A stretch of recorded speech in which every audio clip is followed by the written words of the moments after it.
Hello ஆஸ்பிரன்ட்ஸ். So CGL notification வந்ததுலேருந்து நிறைய students நிறைய தப்பு பண்ணுறாங்க. எப்படி வந்து அப்ளை பண்ணுறதுன்னு தெரியாமல். முந்தா நேத்து கூட ஒரு தம்பி வந்திருந்தான். அப்ளை பண்ணுறப்ப செல்ஃபி ஃபோட்டோ அழகாக அப்படி எடுத்து கையெல்லாம் தெரியுது, பின்னாடி லேடரு மிரர்லாம் இருக்குது, அந்த மாதிரிலாம் ஃபோட்டோ போட்டு அப்ளை பண்ணியிருக்கான். அப்படி பண்ணால் என்ன ஆகும்? அப்ளிகேஷனே ரிஜெக்ட் ஆகிறது கூட சான்சஸ் இருக்குது இல்லையா? ஸோ அதனால் அப்ளிகேஷனில் நீங்கள் பண்ணக்கூடாத சில தப்புகளை பார்க்கறதுக்கு தான் இந்த video, how to apply video. ஏதாவது டவுட் இருந்துச்சு அப்படின்னா நான் பேசிக்காக இருக்கக்கூடியதை சொல்கிறேன். ஏன்னா இங்கே நம்மளால் அப்ளை பண்ணி காட்ட முடியாது இல்லையா? ஸோ அதனால் பேசிக்காக சொல்கிறேன். நீங்கள் ஏதாவது டவுட் இருக்கும் பட்சத்தில் கமெண்ட் செக்ஷனில் கேட்கலாம். சரியா? ஸோ இதான் நான் ஃப்ரெஷர் அப்படின்னா ஃபர்ஸ்ட் டைம் நீங்கள் ஒன் டைம் ரெஜிஸ்ட்ரேஷன் ஒன்று பண்ணியிருக்கணும். அதுக்கப்புறம் தான் final registration exam type of registration உங்களால் போக முடியும். அந்த ஒன் டைம் ரெஜிஸ்ட்ரேஷன் எங்கே உங்களால் பண்ண முடியும் அப்படின்னு பார்த்தீங்கன்னா ssc.gov.in. சரிங்களா? நிறைய ஃபேக் வெப்சைட்ஸ் இருக்கும், ரயில்வே அளவுக்கு இல்லை, பட் இருந்தாலும் ssc.gov.in அப்படின்ற வெப்சைட்டுக்கு போனீங்கன்னா இந்த மாதிரி ஒரு பேஜ் ஓப்பன் ஆகும். இதில் போயிட்டு லாகின் ஆர் ரெஜிஸ்டர் அப்படின்னு சொல்லி கொடுக்கணும். ஸோ இந்த லாகின் ஆர் ரெஜிஸ்டருக்குள்ளே கொடுத்ததுக்கு அப்புறம் நீங்கள் ஏற்கனவே ரெஜிஸ்டர்டு கேண்டிடேட்டாக இருந்தால் உங்களுக்கு இன்னும் ரெஜிஸ்ட்ரேஷன் நம்பர் பாஸ்வேர்டு இருக்கும், கேப்சா என்டர் பண்ணி நீங்கள் பாட்டுக்கு உள்ளே போக வேண்டியதான். அப்படி இல்லைன்னா ரெஜிஸ்டர் நவ் அப்படின்னு கொடுத்துட்டு உள்ளே போனீங்கன்னா உங்களுக்கு இந்த மாதிரி ஒன் டைம் ரெஜிஸ்ட்ரேஷன் பேஜ் ஒன்று ஓப்பன் ஆகும். சரிங்களா? அதான் அவங்களும் சொல்லியிருக்காங்க.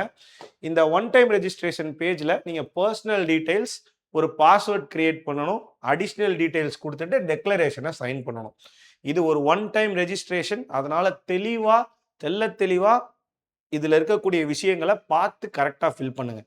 இதை எடிட் பண்ணுறதுக்கு அடுத்து வருங்காலங்களில் சான்ஸ் கொடுப்பாங்களே தவிர நீங்கள் எடுத்தோடனே இந்த எக்ஸாமுக்கு டக்குன்னு இதை எடிட் பண்ணுற மாதிரியான ஆப்ஷன்ஸ் கொடுக்க போகிறது கிடையாது. ஏன்னா இதில் கேட்கறது ரொம்ப பேசிக்கான டீட்டெயில். அதில் முதல் டீட்டெயிலே பார்த்தீங்க அப்படின்னா உங்களுக்கு ஆதார் கார்டு இருக்கா, கொஞ்சம் கொசன்னு இருக்கும், இருந்தாலும் நான் என்னன்னு சொல்லி சொல்கிறேன். ஆதார் கார்டு இருக்கா அப்படின்னு சொல்லி கேட்குறாங்க. இருக்குது அப்படின்னு சொன்னீங்கன்னா நம்பர் கேட்பாங்க. அதே மாதிரி ஆதாரை நீங்கள் வெரிஃபை பண்ணுற மாதிரி இருக்கும். நல்லா கவனிக்கணும். நேமை பொறுத்த வரைக்கும் நேம் எதுல இருக்கிற மாதிரி கொடுக்கணும் அப்படின்னா உங்களுடைய 10th மற்றும் 12th சர்டிஃபிகேட்டில் இருக்கிற மாதிரி தான் உங்கள் நேமை கொடுக்கணும். அந்த நேம் தான் கரெக்டாக உங்களுக்கு கவர்மெண்ட் நேமு, அதை தான் ஏற்றுப்பாங்க. உங்களுக்கு ஆதார் கார்டில் இருக்கிற நேமும் இந்த 10th 12th சர்டிஃபிகேட்டில் இருக்கிற நேமும் டிஃப்ரெண்ட்டாக இருந்ததுன்னா கண்டிப்பாக நீங்கள் ஆதார் கார்டில் டாக்குமெண்ட் வெரிஃபிகேஷன் போகிறதுக்குள்ள அட்லீஸ்ட் மினிமம் எக்ஸாமுக்குள்ளே மாற்றிருக்கணும். அட்லீஸ்ட் டாக்குமெண்ட் வெரிஃபிகேஷன் போகிறதுக்குள்ளேயாவது மாற்றணும். எக்ஸாமுக்குள்ளே போகிறப்பவே நீங்கள் வந்து ஃபார் எக்ஸாம்பிளுக்கு இப்போ என் பேர் வந்து விஜய் ராகுல் எஸ். சரிங்களா? இப்போ இந்த இடத்துல விஜய் ராகுல் எஸ்ன்னு சொல்லிட்டு 10th சர்டிஃபிகேட்டில் இருக்க மாதிரி நான் கொடுத்துட்டேன். ஆனால் சில பேருக்கு ஆதாரில் என்ன எப்படி இருக்கும், விஜய் ராகுல் எங்கள் அப்பா பேர் எஸ்ஸுக்கு பதிலாக செந்தில்குமார் அப்படின்னு இருக்கும். அந்த செந்தில்குமார்ன்றது இருக்கக்கூடாது. அப்படி இருந்ததுன்னா வெரிஃபை ஆகாது. அதுதான் ஒரு பெரிய பிரச்சனையா இருக்கும். நம்பர், ஏன்னா நமக்கு இந்த சர்நேம் தமிழ்நாட்டில் இருக்கக்கூடியவங்களுக்கு சர்நேம் அப்படின்ற ஒரு கான்செப்டே கிடையாது இல்லையா? அதனால தான் சொல்றேன், கண்டிப்பா ஆதார்லையும் 10th 12th சர்டிஃபிகேட்ல இருக்கிறதுக்கு ஏற்ற மாதிரி பேரை மாத்திக்கணும். ஐயோ சார் எனக்கு பிரச்சனையே சார், அப்படி சார் இப்படி சார்னு பயப்பட வேண்டாம். நீங்க போஸ்ட் ஆஃபீஸ் அல்லது ஆதார் மையத்துக்கு போனீங்க அப்படின்னாலே ஆதாரோடைய அட்ரஸ் சேஞ்ச் பண்றதுக்குன்னு ஒரு இது வச்சிருப்போம். சாரி, கரெக்ஷன் சேஞ்ச் பண்ணுறதுக்குன்னு ஒரு இடம் வச்சுருப்பாங்க. அங்கே போனீங்கனாலே 10th சர்டிஃபிகேட் கொடுத்து எனக்கு இந்த பேர் தான் வேணும்னீங்கன்னா ஒரு 1 வீக்கில் மாற்றி கொடுத்துருவாங்க. ஸோ அது ஒரு பெரிய விஷயம்லாம் கிடையாது. ஆன்லைனில் மாறினாலே போடும். ஆதாரை வச்சு நம்ம எக்ஸாம் எழுதிக்கலாம். ஸோ நேம் ரொம்ப இம்பார்ட்டன்ட். நேம் கண்டிப்பாக இந்த இடத்துல சொல்லியிருக்காங்க பாருங்கள், மெட்ரிகுலேஷன் சர்டிஃபிகேட்டில் இருக்க மாதிரி தான் நேம் இருக்கணும் அப்படின்றது ரொம்ப ரொம்ப முக்கியமான பாயிண்ட். இது வரைக்கும் ஏதாவது பேர், அதாவது 10th அப்புறம் 12th அப்புறம் பேர் மாற்றிருந்தீங்க அப்படின்னா அதை தெளிவாக மென்ஷன் பண்ணி என்ன புது பேர்னு போடுங்க. நல்லா புரிஞ்சுக்கோங்க. 10th 12th அப்புறம் மாற்றிருந்தா, அதுக்கு முன்னாடி மாற்றிருந்தா பிரச்சனை கிடையாது. ஏன்னா உங்க ஆதாரமே அந்த 10th 12th தான். அதுக்கப்புறம் ஜெண்டர் செலக்ட் பண்றீங்க, டேட் ஆஃப் பர்த் போடுறீங்க, அப்பா பேரு அம்மா பேரு. அப்பா பேரு உங்க ஆதார் கார்டில் இருக்கிற அப்பா பேரை போட்டுக்கோங்க. அம்மா பேர் எது வேணாலும் கொடுக்கலாம், அதுக்கு ஒன்றும் பெரிய இதெல்லாம் கிடையாது. சரிங்களா? அதுக்கப்புறம் 10th எங்க படிச்சீங்க, என்ன படிச்சீங்கன்னு சொல்லிட்டு ரோல் நம்பர் கொண்டு கேட்பாங்க. ரோல் நம்பர்னு எழுதணும். ரோல் நம்பர்னா எது இருக்கோ அதை எழுதணும். சரிங்களா? சர்டிபிகேட் நம்பர் கிடையாது, ரோல் நம்பர் அல்லது ரெஜிஸ்ட்ரேஷன் நம்பர்னு இருக்கும்ல, அதை எழுதணும். அதுக்கப்புறம் 10th எந்த வருஷம் முடிச்சீங்க, இது வரைக்கும் அதிகமா நீங்க படிச்சிருக்கிறது என்ன, இந்த இடத்துல ஒரு முக்கியமான பாயிண்ட். இப்போ சிஜிஎலுக்கு நீங்க அப்ளை பண்றீங்கன்னா நீங்க வந்து டிகிரி முடிச்சிருக்கணும் இல்லையா? டிகிரி முடிச்சிருக்கணும், இல்லைன்னா டிகிரிக்கு அப்பியர் ஆயிருக்கணும். நீங்க சிஜிஎல் அப்ளை பண்றீங்கனாலே ஹையஸ்ட் குவாலிஃபிகேஷன் டிகிரின்னு தான் போடணும். அதான் ரொம்ப முக்கியமான பாயிண்ட். சர்டிஃபிகேட் நம்பர்லாம் கேட்க போறது இல்லை. ஸோ அதனால அதை பத்தி நீங்க கவலைப்பட வேண்டாம். ஓகேவா? 10th மாதிரி கேண்டிடேட்டோட மொபைல் நம்பர் கேட்பாங்க. எது அடிக்கடி யூஸ் பண்ணுவீங்களோ உங்க கையில இருக்கோ அந்த நம்பரை கொடுங்க. மேக்சிமம் உங்க ப்ரூஃப்ல இருக்கிற நம்பரா கொடுங்க. ஏன்னா வயசானவங்க ப்ரூஃப்லாம் இல்லைனாலுமே சப்போஸ் உங்கள் ப்ரூஃபில் இருக்கிறதுனால நீங்கள் எப்போ வேணாலும் அந்த நம்பரை வாங்கிக்கலாம், ரைட்டா? அதே மாதிரி இமெயில் ஐடியும் ஒரு ப்ராப்பரான இமெயில் ஐடி கொடுத்துக்கணும். இது ரொம்ப இம்பார்ட்டண்ட்டான விஷயங்கள், ஓகேவா? அடுத்து பார்த்தீங்க அப்படின்னா பர்சனல் டீட்டெயில்ஸ்குள்ளே போனீங்க அப்படின்னா திரும்ப வந்து என்ன கேட்குறாங்க, டாக்குமெண்ட்ஸ் அப்லோட் பண்ண சொல்கிறாங்க. அதாவது name proof, Aadhaar card, voter ஐடியில் இருக்கக்கூடிய டாக்குமெண்ட் அப்லோட் பண்ண சொல்கிறாங்க. டேட் ஆஃப் பர்த் ப்ரூஃப்க்கு பர்த் சர்டிஃபிகேட்டு இல்லைனா ஸ்கூல் லீவிங் சர்டிஃபிகேட்டு இல்லைனா certificate of date of birth issued by gazetted officer அப்படிங்கிறாங்க. இல்லைனா ஆதார் கார்டு. ஸோ இதுக்குமே ஆதார் கார்டை நீங்கள் அப்லோட் பண்ணலாம். அப்போ சார் எனக்கு ஆதார் கார்டில் வேறு இருக்குது, மெட்ரிகுலேஷனில் வேறு இருக்குன்னா நான் தான் ஏற்கனவே சொன்னேன், மெட்ரிகுலேஷனில் இருக்கிற மாதிரி ஆதார் கார்டில் மாற்றிட்டு அதுக்கப்புறம் நீங்கள் இதை பண்ணுறது தான் பெட்டரான ஆப்ஷன், ஓகேவா? மறுபடியும் அட்ரஸ் ப்ரூஃப், இதுக்கும் ஆதார் கார்டே போடலாம். அப்லோடு ஃபோட்டோ அப்படின்னு கேட்டிருக்காங்க. இதில் வந்து ஃபைல் சூஸ் பண்ணுற மாதிரி ஆப்ஷன் தான் இருக்குது. இதில் நீங்கள் வந்து என்ன பண்ணிக்கலாம், உங்களுடைய ரீசெண்டாக எடுத்த பாஸ்போர்ட் சைஸ் ஃபோட்டோ அப்லோட் பண்ணிக்கலாம். அதே மாதிரி அப்லோட் ஜெண்டர் ப்ரூஃப், இதுக்கும் நீங்கள் ஆதார் கார்டே அப்லோட் பண்ணிக்கலாம். மறுபடியும் கேண்டிடேட் நேம் கேட்குறாங்க, மெட்ரிகுலேஷனில் இருக்கிற மாதிரி. வேற ஏதாவது பேர் சேஞ்ச் பண்ணியிருக்கலாம் திரும்பி கேட்குறாங்க. திரும்பி அதே பாயிண்டே வருது. Oh sorry, do you have ஆதார்னு நோ கொடுத்தாதான் இத்தனை கேட்க போகுது. மாற்றி சொல்லிட்டேன், மன்னிச்சிடுங்க. ஆதார் கார்டு இல்லைன்னு கொடுத்தாதான் உங்களுக்கு இத்தனை டேட்டா கேட்க போகுது. ஆதார் கார்டு இருக்குன்ட்டீங்கன்னா உங்களுக்கு இது கேட்கவே கேட்காது. ஸோ அதனால் அதை பற்றி நீங்கள் கவலைப்பட வேண்டாம், ஓகேவா? ஆதார் கார்டு இருக்குது அப்படின்ட்டிங்கன்னா இது உங்களுக்கு கேட்கவே கேட்காது இல்லையா? ஸோ அதுதான் ரொம்ப முக்கியமான பாயிண்ட். மறந்துட்டேன், சொல்ல மறந்துட்டேன். மற்றபடி வேறு எதுவும் இல்லை. போகலாம், அடுத்து போயிடலாம். So yes, one time registration பண்ணதுக்கப்புறம் உங்களுக்குன்னு ஒரு ரெஜிஸ்ட்ரேஷன் நம்பர் வந்துடும். அந்த ரெஜிஸ்ட்ரேஷன் நம்பர் வந்ததுக்கப்புறம் அடுத்த பேஜில் நீங்கள் போய் பாஸ்வேர்டை போடுங்க. ஓல்டு பாஸ்வேர்ட்னா உங்கள் நம்பருக்கு, உங்கள் ஃபோன் நம்பருக்கு மற்றும் மெயில் ஐடிக்கு ஒரு பாஸ்வேர்டு வந்திருக்கும். அதை கொடுத்துட்டு நீங்கள் உங்களுக்கு என்ன தேவையோ அந்த பாஸ்வேர்டை வச்சுக்கணும். ஃபார் எக்ஸாம்பிளுக்கு இப்போ என்னோட டேட் ஆஃப் பர்த் வச்சு சொல்கிறேன். கேபிட்டல் ஆர் ராகுல் @1995 இப்படி வச்சிங்கன்னா அக்செப்ட் ஆகும். ஏன்னா ஒரு capital letter, small letter, simple, number எல்லாமே இருக்குது. ஸோ அந்த வகையில் இந்த மாதிரி வச்சிங்க அப்படின்னா உங்களுக்கு என்ன ஆகும், பாஸ்வேர்டு ஓகேவாயிரும். அடுத்து போனீங்க அப்படின்னா செக்யூரிட்டி கொஸ்டின் நீங்களே ஏதாவது வச்சுக்க வேண்டியதான். சப்போஸ் பாஸ்வேர்டு மறந்துடுச்சுன்னா ஈஸியாக இருக்கிறதுக்கு செக்யூரிட்டி கொஸ்டின் கடைசியாக நீங்கள் உங்கள் ஃபேவரட் சப்ஜெக்ட் என்ன, உங்கள் ஸ்கூல் பேர் என்ன, அந்த மாதிரி ஏதாவது ஒரு ஆப்ஷன் இருக்கோ அதை நீங்கள் செலக்ட் பண்ணி செக்யூரிட்டி கொஸ்டினை சூஸ் பண்ணிக்கலாம். அடுத்து முடிச்சுட்டு அடுத்த லைன் போனீங்கன்னா என்ன கேட்டகரின்னு கேட்கும். இது ரொம்ப இம்பார்ட்டன்ட். இடபிள்யூஎஸ் மற்றும் ஓபிசி. நம்மளோட நல்ல விஷயம் என்னன்னா சர்டிஃபிகேட் நம்பர் இதில் கேட்கறது இல்லை. ஸோ அதனால் சர்டிஃபிகேட் நம்பர் கேட்காததுனால நீங்கள் தாராளமாக என்ன பண்ணிக்கலாம், என்ன கிரைட்டீரியாவில் நீங்கள் வரணும்னு நினைக்கிறீங்களோ அதுக்கு உங்களுக்கு சர்டிஃபிகேட் வாங்க முடிஞ்சால் அந்த கிரைட்டீரியாவை கொடுங்க. ஓபிசினா ஏற்கனவே சொல்லியிருக்கிறேன் நிறைய இடங்கள்ல பிசி, எம்பிசி, பிசிஎம் அப்படின்னு சொல்லிட்டு நம்ம தமிழ்நாட்டில் வச்சிருக்கக்கூடிய எல்லாருமே என்ன பண்ணணும்னா எக்ஸ்ட்ராவா ஓபிசி நான் கிரீமி லேயர்னு ஒரு சர்டிஃபிகேட் வாங்கணும். தமிழ்நாடு இ சேவை மையங்களில் வந்து பார்த்தீங்க அப்படின்னா இது தருவாங்க. நீங்களும் ஆன்லைன்ல இ சேவை மையத்தில் இதை அப்ளை பண்ணலாம், சரியா?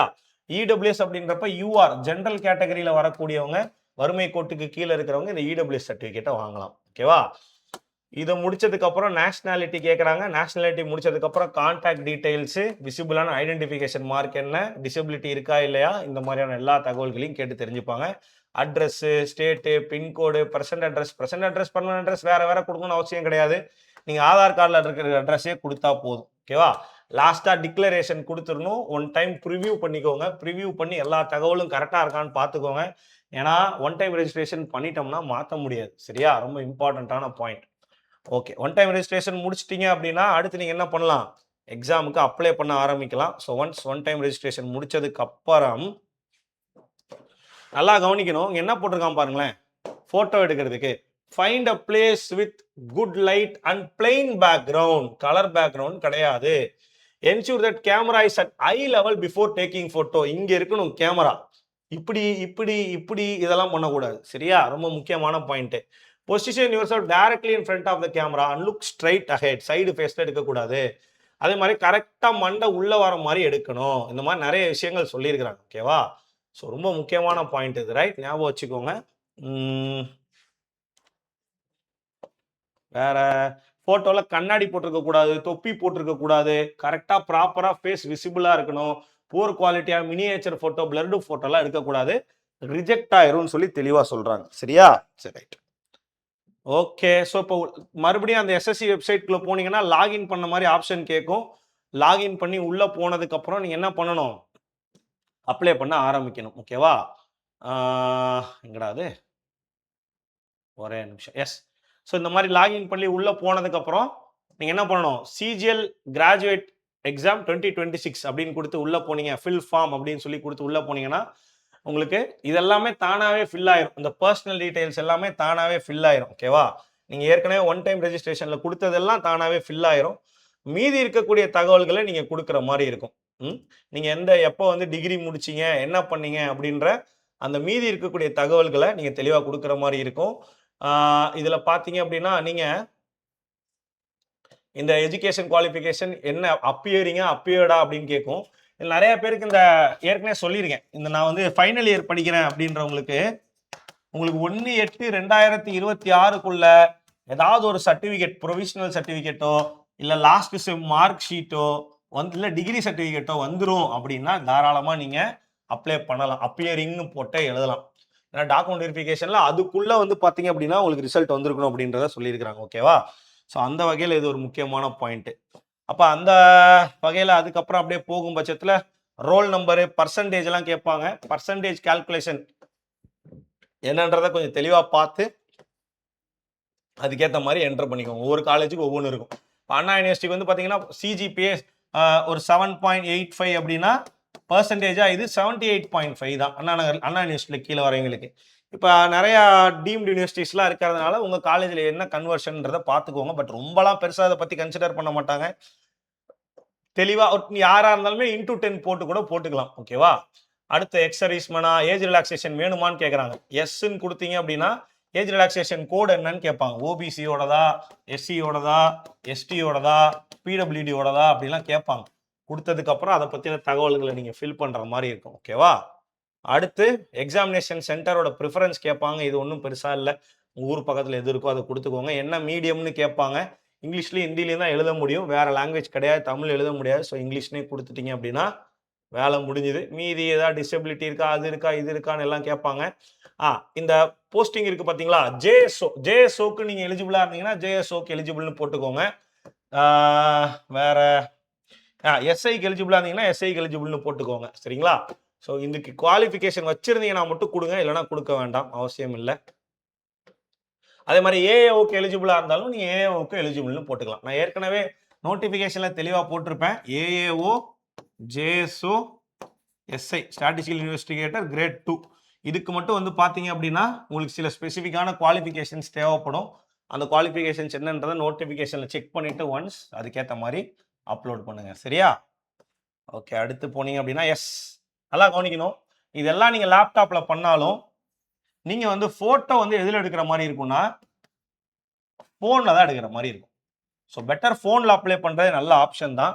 மொபைல் அப்ளிகேஷனுக்குள்ளே லாகின் பண்ணி டேஷ்போர்டு போய் மை அப்ளிகேஷன் போனீங்கன்னா நீங்கள் இது வரைக்கும் அப்ளை பண்ணது இருக்கும். அப்படியே கண்டினியூ பட்டன் கொடுத்து ஆதாரை வெரிஃபை பண்ணி உள்ளே போகும் பட்சத்தில் ஃபேஸ் அத்தன்டிகேஷன் அது பண்ணும். பண்ணதுக்கப்புறம் அழகாக ஃபோட்டோவை கேப்சர் பண்ணுறீங்க. அதுக்கப்புறம் உங்கள் ஃபோன்லேயே உங்கள் சைன் ஒன்றை போட்டு அதை ஃபோட்டோ எடுத்து வச்சு அப்லோட் பண்ணுறீங்க. சைனோட கேபி 10 KB to 20 KBக்குள்ளே தான் இருக்கணும். ஜேபிஇஜி அல்லது ஜேபிக் ஃபார்மெட்டில் ஃபோட்டோவாக தான் இருக்கணும். பிடிஎஃபாக அப்லோட் பண்ணிடக்கூடாது, அப்லோட் ஆகாது. ஓகேவா? ஃபோட்டோவும் சைனும் அப்லோட் பண்ணதுக்கப்புறம் அடுத்து போனீங்கன்னா உங்களுக்கு என்ன ஆயிரும், மற்ற தகவல்கள் இந்த டிசபிலிட்டி பற்றின தகவல்கள் கொடுத்துருக்காங்க, உங்களுக்கு சக்ஸஸ் ஆயிரும். பண்ணி முடிச்சதுக்கப்புறம் அதுலேயுமே ஒரு ப்ரிவ்யூ இருக்கும். ஓகேங்களா? ப்ரிவ்யூவில் ஒரு தடவை தெளிவாக பார்த்துக்கணும் என்னென்னலாம் இருக்குது, என்னென்ன மாதிரியான டேட்டாலாம் கேட்டிருக்கோம், நம்ம எல்லாத்தையும் கரெக்டாக கொடுத்துருக்கோமான்ட்டு.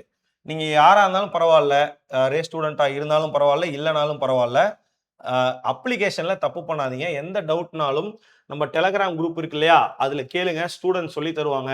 அப்படி இல்லை நம்ம ரே ஸ்டூடெண்ட்னா மென்டார் அல்லது டிஎல்கிட்ட கேட்டுட்டு அதுக்கப்புறம் ப்ராப்பராக ஃபில் பண்ணுங்க. ஓகேவா? அப்ளிகேஷன்லேயே நம்ம தப்பு விட்டோம்னா ரொம்ப பெரிய இதுவாகி போயிடும், இஷ்யூ ஆகி போயிடும். ஸோ ஏற்கனவே நான் அப்ளை பண்ணிட்டேன், நான் சில தப்புகள் பண்ணியிருக்கேன் அப்படின்னாலுமே உங்களுக்கு வந்து கரெக்ஷன் விண்டோ இருக்குது இல்லையா? கரெக்ஷன் விண்டோ எப்போ ஓப்பன் ஆகுது அப்படின்னா, ஒரே நிமிஷம், கரெக்ஷன் விண்டோ